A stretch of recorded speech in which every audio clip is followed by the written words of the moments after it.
Friends, welcome to my channel. आज हम बात करने वाले वैक्सटेक कॉटफैप ये शेयर के बारे में, ये कंपनी के बारे में। तो यहाँ पर ये वेबसाइट आप देख सकते हो कंपनी का, और ऑलरेडी देखो इस पर मैं पहले भी वीडियो बना चुका हूँ। लेकिन ये एक व्यूअर की तरफ से कमेंट आया था कि इस पर दोबारा एक बार एक वीडियो बनाओ, क्योंकि देखो शेयर में उतार चढ़ाव तो होते ही है।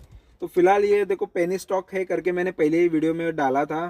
पहले जो वीडियो है उसके अंदर मैंने पहले बताया था कि ये पेनी स्टॉक है, और पेनी स्टॉक में रिस्क हाई रहता है, क्योंकि इसमें पैसे भी डूबने के सबसे ज़्यादा चांसेस होते हैं। तो फिर भी मैं वैसे भी स्टॉक लेता ही हूँ, मेरे पोर्टफोलियो में फ़िलहाल अभी ले रहा हूँ। एक अलग से पेनी स्टॉक के लिए बनाया है, उसमें से कौन कौन सा शेयर कितना दौड़ेगा, कितना रिटर्न देगा, वो उसका किस्मत है, नसीब है। ठीक है, तो देखते हैं ये वैक्सटेक कंपनी करती क्या है, इसका बिजनेस कैसा है। ऑलरेडी जो पुराने वीडियो जिन्होंने नहीं देखे वो भी आप देख सकते हो।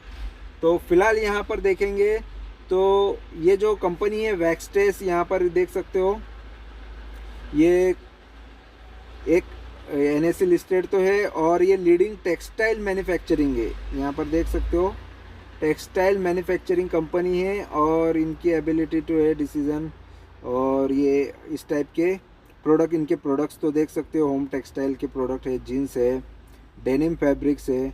तो चीज़ें मुझे यहाँ पर ये कंपनी की प्रोडक्ट की अच्छी लगी। ठीक है, यान बनाती है, तो ये सारी चीज़ें जो कंपनी बना रही है तो वर्ल्ड क्लास टेक्नोलॉजी है इनके पास, सारी चीज़ें अच्छी तो है। यहाँ पर वेबसाइट तो सारी चीज़ें अच्छी नज़र आ रही है। ठीक है, सब कुछ अच्छा नज़र आ रहा है। 34 सिटीज़ के अंदर ये प्रेजेंट है फ़िलहाल, और ये प्रोडक्ट तो अच्छे भी नज़र आ रहे हैं। ठीक है, इनकी कंपनी में मैन्युफैक्चरिंग का इनके यूनिट देख सकते हो, काफ़ी बड़ा भी है। ठीक है, सब कुछ अच्छा है। लेकिन अगर आप इसका प्राइस देखते हो तो प्राइस से आप यहाँ पर शॉक हो जाओगे, क्योंकि ये जस्ट 1 रुपये का शेयर है। ठीक है, तो फिलहाल ये अभी गिरावट में मिल रहा है। ठीक है, और गिरावट में मैं खरीदते तो रहता ही हूँ। ये 29 अप्रैल का प्राइस है फिलहाल। और यहाँ पर देखेंगे ये 1 रुपया 5 पैसे का शेयर है। 6 रुपया 56 पैसे का ये हाई रह चुका है, 80 का लो रह चुका है, 0.80 पैसे का 0.80। तो काफ़ी लो ये शेयर ने दिखाया हुआ है। मार्केट कैपिटल काफ़ी कम है, लगभग 20 करोड़ के आसपास है। 20,000 भी नहीं, 20 करोड़, 19 करोड़ है। ठीक है, तो 19.30 करोड़, 19 करोड़ 30 लाख का यहाँ पर फिलहाल मार्केट कैपिटल है। ROE काफ़ी कम नज़र आ रहा है। बाकी यहाँ पर कुछ खास नज़र नहीं आएगा, बुक वैल्यू भी नहीं। तो पेनी स्टॉक में कोई खास चीज़ें आपको नज़र नहीं आएगी, तो उम्मीद मत करो कि सब कुछ अच्छा होना चाहिए। फिर भी बहुत सारे पेनी स्टॉक कमा के भी देते ही भी है। एक साल में काफ़ी गिरावट दिखाई है। ठीक है, अगर लोगों को गिरावट नज़र आती है, गिरता है शेयर, तभी तो डर होता है कि यार ये स्टॉक और कितना नीचे जाएगा। तो यहाँ पर देख सकते हो ये स्टॉक काफ़ी अच्छा 3 साल में तो ग्रो हुआ था। 3 साल में 37 रुपीज़ का शेयर हुआ करता था, 2022 की बात है। वहाँ से जो शेयर गिरा है तो इसने लोगों को लूट लिया है पूरा कंप्लीटली। जो भी ये भाव पे काफ़ी ज़्यादा हज़ारों के शेयर रहेंगे, लाखों के शेयर होंगे, वो पूरा बर्बाद है। यहाँ पर 1 रुपये का शेयर बन जाता है तो ठीक है। तो ये है, इस तरीके का मार्केट होता है। मार्केट हमेशा आपके हिसाब से नहीं चलेगा, वो अपने हिसाब से चलता है। 5 साल की बात करेंगे तो देखो 5 साल में 3 रुपये का शेयर हुआ करता था। जब 3 रुपये का शेयर देख सकते हो 2020 में 3 रुपये का शेयर अगर 37 तक जा सकता है, यानी इतना ग्रो हो सकता है, तो 37 का शेयर फिर से 1-2 रुपया 3 रुपये क्यों नहीं हो सकता। ये भी कभी सोचने की बात होती है, क्योंकि जो जितना स्पीड से बढ़ा है वो गिरना भी तय है। क्योंकि स्पीड के पीछे रीज़न भी होना चाहिए। अगर स्पीड के पीछे रीज़न नहीं है, चलो उसका सेल्स अच्छा है, सेल्स अच्छा होना चाहिए, बिजनेस अच्छा होना चाहिए, प्रॉफिट अच्छा होना चाहिए। ठीक है, एक्सपांड हो रही है कंपनी, कुछ तो उसमें कुछ खासियत हो, तो कंपनी ज़रूर आपको बहुत सारा प्रॉफिट देगी।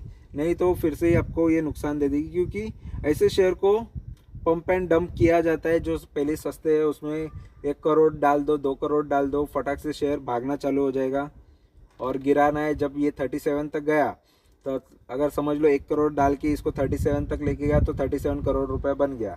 37 करोड़ से बेचना चालू कर दिया तो यहाँ पर फिर से 1 करोड़ बन गया। ठीक है, तो इस तरीके से पंप एंड डंप किया जाता है। यहाँ पर 10 साल की भी बात करेंगे तो 10 साल कंपनी को हुए नहीं है, तो लगभग 4 साल के अंदर ही ये कंपनी का ये हाल हुआ है। ठीक है, 10 साल कंप्लीट हुए नहीं है कंपनी को, तो यहाँ पर वही चार्ट नज़र आएगा। तो इसके खाली बुक वैल्यू ठीक नज़र आ रहा है, बाकी सारी चीज़ें यहाँ पर नेगेटिव नज़र आएगी। ठीक है, ज़्यादा इसमें पॉजिटिविटी ढूंढने की ज़्यादा कोशिश हम नहीं करेंगे, खाली बिजनेस मुझे वेबसाइट से तो अच्छा नज़र आया। बाकी यहाँ पर कंपैरिजन में देख सकते हो रेमंड के साथ कंपैरिजन हो रहा है यहाँ पर। बाकी ये बड़े बड़े कंपनी है, गो फैशन है, ठीक है, जिंदाल पॉली, तो ये सारी कंपनीज के साथ इसका कंपटीशन है। कंपनी का यहाँ पर रिजल्ट्स देखते हैं तो देखो 3 महीने के तिमाही जो रिजल्ट होते हैं, क्वार्टरली रिजल्ट्स, उसके अंदर 16 करोड़ का कंपनी देखो सेल तो अच्छा कर ले रही है, 16 करोड़ का किया स्टार्टिंग में 2021 के टाइम की बात है। 32 करोड़ तक भी किया, 29 करोड़ है, 18 करोड़, फिर 11 करोड़, फिर गिरते गए। जो सेल्स गिरे इसके तो शेयर का भाव भी गिर गया, 2 करोड़ तक सेल आके रुका। यहाँ पर दिसंबर 23 की बात है। नेट प्रॉफिट फिर भी देखो 16 करोड़ का कभी सेल कर रही थी तो 11 लाख बच रहा था कंपनी को। क्या कितना फ़ायदा कर रही थी देखो, खुद का कुछ ज़्यादा फ़ायदा है नहीं। यहाँ पर तो 8 करोड़ का नुकसान किया, 8.5 करोड़ के आसपास नुकसान कंपनी ने किया है। तो ये चीज़ है, क्योंकि यहाँ पर खर्चे ज़्यादा हो गए, एक्सपेंसेस ज़्यादा हो गए कंपनी के, तो ये रिस्की ही होता है। तो देखो पेनी स्टॉक को रिस्क के तरह ही कैलकुलेट करो, रिस्क के तरह ही देखो कि ये पैसा या तो बहुत ज़्यादा बढ़ेगा या तो पूरा बर्बाद हो जाएगा, गिर जाएगा, पूरा ख़त्म हो जाएगा। तो रिस्क भी अपनी कैपेसिटी के हिसाब से लो, 1% डालो अपने कैपिटल का, 2% डालो, जितना आप लॉस ले सकते हो। ठीक है, क्योंकि 1-2% आप कहीं और से निकाल सकते हो, उतनी कैपेसिटी आप में होनी चाहिए। प्रॉफिट एंड लॉस की बात करते हो तो देखो 2012 से लेके 2023 तक, ठीक है, कंपनी के यहाँ से सेल्स स्टार्ट हो रहे हैं 2017 से। यहाँ पर देख सकते हो 4-4.5 करोड़ से यहाँ पर 75 करोड़ तक कंपनी के सेल यहाँ पर हमको देखने मिले।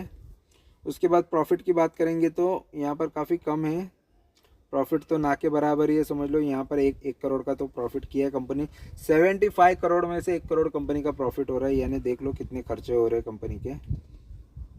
ठीक है, और खर्चे से ज़्यादा यहाँ पर यही है, खर्चे ही ज़्यादा है, इस वजह से कंपनी कुछ ज़्यादा कमा नहीं पा रही है। यहाँ पर देखेंगे कुछ रिटर्न कंपनी ने खास दिए नहीं है, ना के बराबर है। बैलेंस शीट देखते हैं तो देखो बैलेंस शीट में भी नज़र आएगा आपको। ठीक है, बैलेंस शीट में आपको नज़र आएगा ये जो कंपनी है इसका रिजर्व 17 करोड़ तक कंपनी का रिजर्व है, बोरोविंग 7 करोड़ तक है। तो लोन ठीक ठाक है, रिजर्व में पैसा है, इसकी बैलेंस शीट देख के ही यहाँ पर ये कंपनी में इन्वेस्ट तो किया है। कुछ ना कुछ तो कंपनी में अच्छा होता है, 5-10% अच्छी चीज़ें होती है जो कंपनी में इन्वेस्टर को खींचती है। ठीक है, तो और शेयर होल्डिंग में देखेंगे तो देखो शेयर होल्डिंग में बड़े इन्वेस्टर तो है ही नहीं, काफ़ी कम है। फॉरेन के इन्वेस्टर देखेंगे 0.01, यानी काफ़ी कम पैसा लगाया उन्होंने। प्रमोटर की भी सेम बात है, देखो प्रमोटर घटते गए, एक टाइम पे प्रमोटर काफ़ी ज़्यादा पैसा था उनका ये शेयर के अंदर, प्रमोटर घटते गए, प्रमोटर ने अपनी होल्डिंग घटाते गई। ठीक है, और अगर हम पब्लिक की बात करते हैं तो पब्लिक देखो 26% से यहाँ पर 81% तक पहुँची है पब्लिक। ठीक है, पब्लिक लेते गई ये पूरे शेयर्स, क्योंकि पब्लिक ज़्यादा रिस्क लेती है। ठीक है, तो फिलहाल यहाँ पर वैक्सटेक्स के बारे में मुझे यही कहना है, देखो रिस्की शेयर है। किसी भी कंपनी में पहले इन्वेस्ट करने से पहले सोच लो कि आपको क्या करना है उसमें, या तो पैसे डुबाने हैं या पैसा बनाना है, गारंटेड पैसा बनाना है। तो गारंटी के लिए अच्छे शेयर्स होते हैं बड़े बड़े, उसका भाव भी महंगा होता है, उसका बिजनेस भी देखना ज़रूरी है। वैसे शेयर्स भी है मेरे पास लॉन्ग टर्म के लिए। ठीक है, और ये पेनी स्टॉक को भी मैंने थोड़ा लॉन्ग, मतलब जो होता है वो देखा जाएगा। ठीक है, अगर बहुत अच्छा रिटर्न्स बनता है या कोई बड़ी दूसरी कंपनी, ऐसी कंपनी को छोटी जो गिर रही है, बर्बाद हो रही है, कुछ तो हो रही है, उसको बड़ी कंपनी संभाल लेती है, खरीद लेती है, और फिर बाद में दोनों कंपनियां मर्ज होने के बाद फिर आपको दूसरे भी कंपनी के शेयर मिल जाते हैं। तो इस तरीके की चीज़ें होती है मार्केट के अंदर, या तो कंपनी कम्प्लीटली बर्बाद हो जाती है, डूब जाती है, और मतलब आपके पैसे भी डूब जाएंगे। तो ये चीज़ें होती है, तो ध्यान से सोच समझ के ही पेनी स्टॉक में इन्वेस्ट किया करो।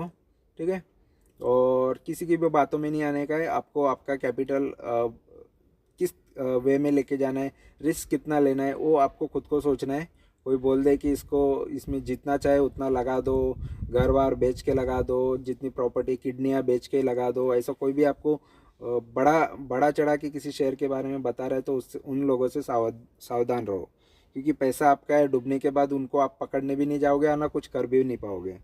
तो सिंपल है, आपका कैपिटल है, आपको लग रहा है कि आप कितना प्रतिशत रिस्क ले सकते हैं, 1000 रुपया डाल दिया, 2000 डाल दिया, 10,000 डाल दिया, कितना रिस्क ले सकते हो आपको आपके ऊपर है, ठीक है।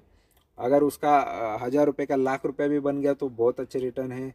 1000 का 1000 डूब भी गया तो आपका सिर्फ 1000 रुपया जाएगा, 1000 कहीं और से निकाल लेंगे, ठीक है। 10,000 भी डाल दिया तो उतनी कैपेसिटी होनी चाहिए कि अगर यहाँ से डूब गया तो कहीं और से आप वो चीज़ निकाल सकते हो। तो रिस्की शेयर है तो उस हिसाब से रिस्क लिया करो मार्केट में, ठीक है। तो ये वीडियो अच्छा लगा, इन्फॉर्मेशन अच्छी लगी है तो ज़रूर चैनल से जुड़ो, चैनल को सब्सक्राइब करो, लाइक करो, कमेंट करो, दोस्तों के साथ शेयर करो। Thank you very much for watching my video. Thank you, bye bye.